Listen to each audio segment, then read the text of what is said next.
어린이 보행자. 배려가 필요해요. 어린이 보행자. 어린이 교통사고 사망자는 대부분 어린이 보행 중에 발생합니다. 특히 학기 초인 3월에서 6월까지 하교하는 오후 4시에서 6시에 취학 전 어린이와 저학년 어린이에게서 주로 발생하는 것으로 나타났는데요. 어린이의 생각은 성인의 상식과 다르기 때문에 어린이 보행자에 대한 이해와 배려가 필요합니다. 어린이들은 성인들보다 키가 작아서 운전자의 눈에 잘 띄지 않고 시야도 약 70도 정도로 좁은 데다 관심 있는 대상에만 집중하는 경향이 있어 사고 위험에 빠질 가능성이 더 큰데요. 또 교통 상황에 대한 판단 능력이나 행동 반응은 떨어져 큰 사고로 이어지는 경우가 많습니다. 또한 어린이들은 교통사고에 취약할 수밖에 없는 어린이들만의 독특한 행동 특성을 가지고 있는데요. 이를 이해한다면 어린이 보행자 사고를 줄이는 데 도움이 되겠죠? 어린이들의 행동 특성 첫째는 바로 조급성. 항상 뛰려는 특성을 가지고 있는데요. 특히 찾길이 위험하다는 생각에 그 위험한 시간을 최소화하기 위하여 무조건 뛰어 건너가려 하는데요. 그러나 실제 어린이 교통사고 사례 분석을 해보면 뛰는 것이 천천히 걷는 경우보다 사고 위험이 7배나 높다고 합니다. 특히 주정차된 차량 사이, 차의 앞뒤로 뛰어 횡단할 경우 위험은 18배까지 껑충 뛴다고 하는데요. 어린이가 뛰어들 경우 운전자가 시간적으로 대처할 여유가 없고 차량 사이, 앞뒤로 뛰어들면 그 차에 가려 어린이가 보이지 않기 때문입니다. 따라서 운전자는 언제든 어린이가 뛰어나올 수 있다는 생각을 갖고 운전에 임해야 하며 어린이 보행자는 차도에 나가거나 길을 건널 때 뛰지 말고 우선 멈춘 후 좌우 차를 보는 습관을 길러야 합니다. 어린이 행동의 두 번째 특징은 모방성. 어린이들은 어른에 비해 판단 능력, 행동 능력, 위기 대응 능력 등 모든 능력이 부족하지만 어른들을 따라하는 모방 능력만큼은 월등히 뛰어난데요.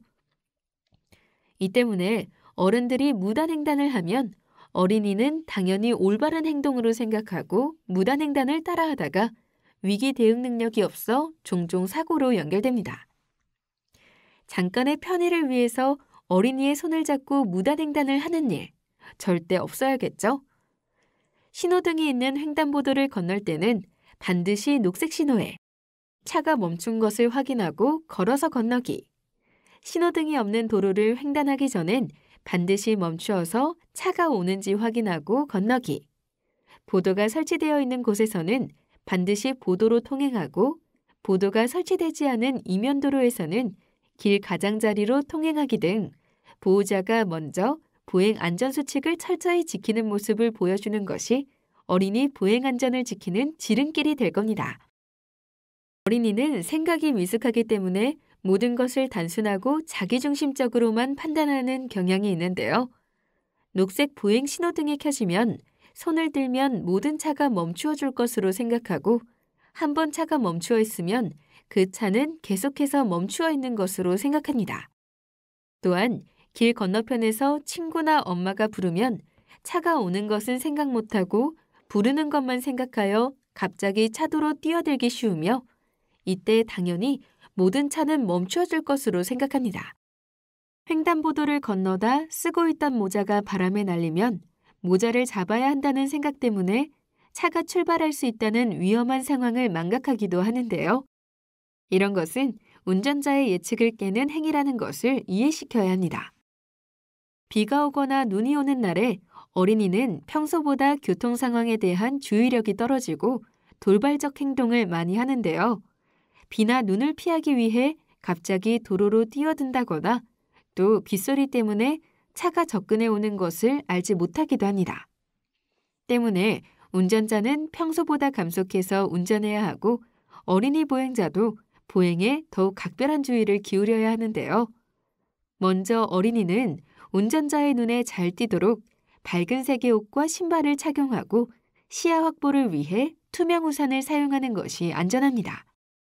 우산을 쓸 때 내려 쓰면 시야가 가려 자동차가 잘 보이지 않으므로 주변을 잘 볼 수 있게 올려 쓰는 게 좋겠죠. 특히 비가 오는 날은 차의 제동거리가 길어지므로 더욱 무단보행하지 않도록 해야 합니다. 야간에 보행할 때도 역시 운전자가 어린이를 잘 식별할 수 있도록 밝은 색의 옷을 입어야 안전한데요. 운전자가 60km/h로 달리고 있을 때 검정 옷을 입은 보행자는 전조등으로 볼 수 있는 거리가 약 30m 정도지만 흰색 옷은 약 50m이고 반사체는 약 120m까지 확인할 수 있다고 합니다. 언제 어디서 돌발 행동을 할지 모르는 어린이 보행자에 대비하기 위해서는 방어 운전이 최선인데요. 차에 타기 전에 차 주변 사각지대와 더불어 차 밑까지 어린이가 있지 않은지 확인하고 안전거리 확보, 양보 운전, 예측 대응 운전을 습관화하는 것이 좋습니다. 또한 학교 주변이나 어린이 보호구역에서는 감속이 필수. 시속 30km 이하로 서행하고 횡단보도 앞에서는 반드시 일시정지하여 어린이가 먼저 지나가도록 보호해야 합니다. 최근엔 어린이 통학버스 사고도 빈번해 주의가 요구되는데요. 어린이는 신체적, 정신적으로 미숙한 단계이기 때문에 차에 내리고 탈 때 안전 부주의로 사고 피해를 당할 때가 많습니다. 어린이가 하차하는 순간 옆으로 지나가는 차량 때문에 일어나는 사고나 옷이나 가방이 차량 문에 끼인 채 출발하여 사고로 이어지기도 하는데요.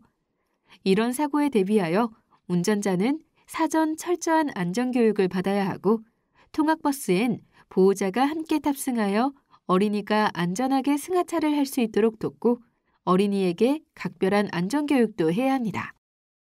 어린이 통학버스를 기다릴 때는 차도에 내려 서 있지 말고 버스가 도착한 다음 보도에서 차도로 내려가야 합니다.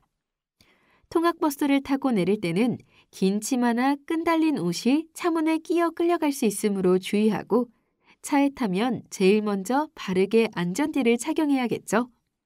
또한 운전자에게 방해가 되지 않도록 조용히 앉아있는 습관을 기르고 창문 밖으로 손이나 머리를 내밀지 않도록 해야 합니다. 통학버스에서 내릴 때는 자전거나 오토바이가 지나갈 수 있으므로 반드시 뒤쪽을 확인하고 내리며 어린이 통학버스의 앞뒤로 횡단하는 경우에 버스에 가려 움직이는 차에 치일 위험이 높기 때문에 버스가 지나간 다음 도로를 건너도록 합니다.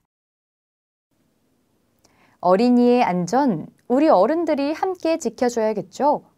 어린이 보행자를 위한 배려와 양보, 안전한 운전 습관으로 어린이 보행자가 보호받을 수 있는 교통문화가 정착되길 기대합니다.